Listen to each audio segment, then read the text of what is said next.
ہے کہ اللہ کے رسول صلی اللہ علیہ وسلم دسترخوان پہ بیٹھ کر روٹی کے 4 ٹکڑے 4 حصے کیا کرتے تھے اور پہلے اپنے صحابہ کو کھلاتے تھے اور پھر خود کھایا کرتے تھے. یہ صرف اور بسم اللہ الرحمن الرحیم نحمدہ ونصلی علی رسولہ الکریم اما بعد. معزز ناظرین کرام السلام علیکم ورحمۃ اللہ وبرکاتہ. آپ دیکھ رہے ہیں نور ٹی وی جدہ اور میں ہوں محمد عاقل. وائس میسج کے ذریعے آپ بھی اگر اپنے شک اور شبہے اور سوال کا جواب حاصل کرنا چاہتے ہوں تو اس نمبر کو براہ کرم نوٹ فرما لیں اور ہمیں واٹس ایپ کر دیجئے. ہم یوٹیوب پر آپ کے سوال کا جواب لے کر حاضر ہو جائیں گے. آج کا سوال آپ کی خدمت میں پیش کروں گا. السلام علیکم عقیل بھائی، میرا نام منصور ہے، پاکستان سے بول رہا ہوں. مجھے یہ پوچھنا تھا کہ روٹی کو کھاتے ٹائم لوگ 4 ٹکڑے کر لیتے ہیں، تو یہ کیا قرآن اور حدیث سے یہ ثابت ہے؟ تو رہنمائی کر کے آپ جواب دیجیے اس کا. اللہ حافظ. روٹی کو کھانے سے پہلے آپ نے دیکھا ہوگا دسترخوان پہ بہت سے لوگ ہیں، وہ بیٹھیں گے، پہلا کام یہ کریں گے روٹی کھانے سے پہلے اس کو 4 ٹکڑے کریں گے اور یہ سمجھتے ہیں کہ یہ دین کی بہت بڑی خدمت ہے اور سنت عمل کے طور پر اس کو انجام دیا جاتا ہے. ایک صاحب سے جب اس طرح کی باتیں ہو رہی تھیں تو انہوں نے کہا کہ جناب ہم 4 ٹکڑے اس لیے کرتے ہیں کیونکہ اللہ کے رسول صلی اللہ علیہ وسلم کے 4 یار تھے اور وہ 4 یار جب آپ علیہ السلام دسترخوان پر بیٹھتے تھے تو 4 ٹکڑے کر کے انہیں تقسیم کر کے روٹی کو کھلایا کرتے تھے. میں نے کہا اب 4 ٹکڑے ایک روٹی کے ہو گئے تو آپ علیہ السلام کھاتے کیا تھے؟ تو وہ خاموش رہ گیا. دوستوں، بھائیوں اور بہنوں، یہ ایسی باتیں ہیں جس کا نہ کوئی سر ہے نہ کوئی پیر ہے.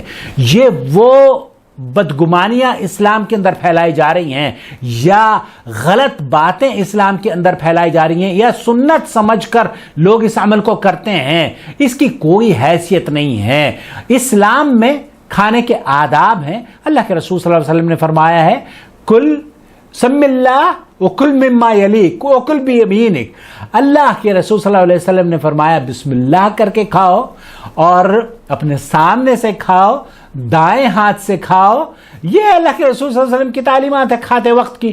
اب اگر کوئی آدمی یہ کہتا ہے کہ روٹی کو ایک اور ویڈیو آپ نے دیکھی ہوگی بلکہ سوشل میڈیا پر کہ آپ روٹی کو کاٹ کر نہیں کھائیں گے، اگر کاٹ کر کھائیں گے تو گھر میں فقیری اور غربت آ جائے گی. ذرا کوئی پوچھے ان عقل کے اندھوں سے کہ روٹی اگر دانت سے نہیں کاٹیں گے تو حلق سے نیچے کیسے جائے گی؟ وہ تو حلق سے نیچے تک اتارنے کے لیے اس کو چبانا اور اسے کاٹنا دانتوں سے بے حد ضروری ہے. اور اللہ رب العالمین نے یہ جو دانت آپ کے بنائے ہیں یہ چبانے کے لیے، کاٹنے کے لیے اور انہیں مسلنے کے لیے طرح طرح کا جو شیپ اس کو دیا ہے وہ اسی لیے دیا ہے کہ ہم روٹیوں کو یا گوشت کو یا چاول کو کھائیں، چبائیں اور حلال چیز کو اپنے پیٹ میں ڈالیں.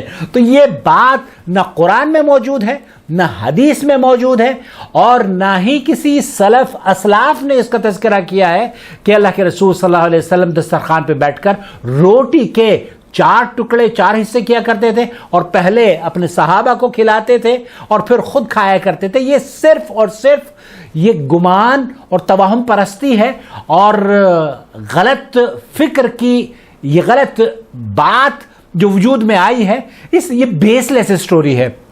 اللہ رب العالمین سے دعا ہے کہ اس طرح کے شکوک اور شبہات کو ہمیں اس کو دور کرنے والا بنا دے اور آپ کو اور ہمیں لوگوں کی اصلاح تک تاکہ ہم مل کر اس کام کو انجام دے سکیں. براہ کرم جو اس طرح کی ویڈیوز ہیں نا، ہماری تمام ویڈیوز بہت قیمتی نصیحتیں لیے ہوئے ہوتی ہیں، اس لیے آپ انہیں خود بھی دیکھیں اور اپنے ساتھیوں کو بھی ان کے ساتھ شیئر کریں. اور آپ اگر چینل کو آپ نے ابھی تک سبسکرائب نہیں کیا ہے تو سبسکرائب کر لیں اور دوسروں کے فون لے کر بھی آپ سبسکرائب کر دیں ہمارے چینل کو. ہر ایک شخص اگر ایک آدمی بھی آج ہمارے چینل سے جوڑے گا تو یقین جانیے ہماری آواز بہت دور تک پہنچے گی اور جہاں جہاں آواز جائے گی وہاں وہاں اصلاح ہوگی اور آپ کے اور ہمارے موازین حسنات میں اللہ رب العالمین اس اصلاح کو درج فرما لے گا.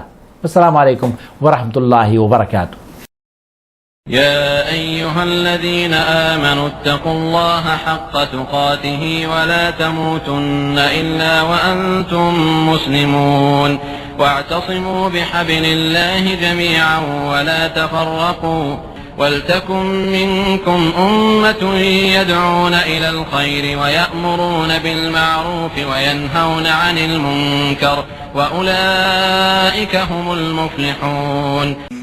الله ولي الذين آمنوا يخرجهم من الظلمات إلى النور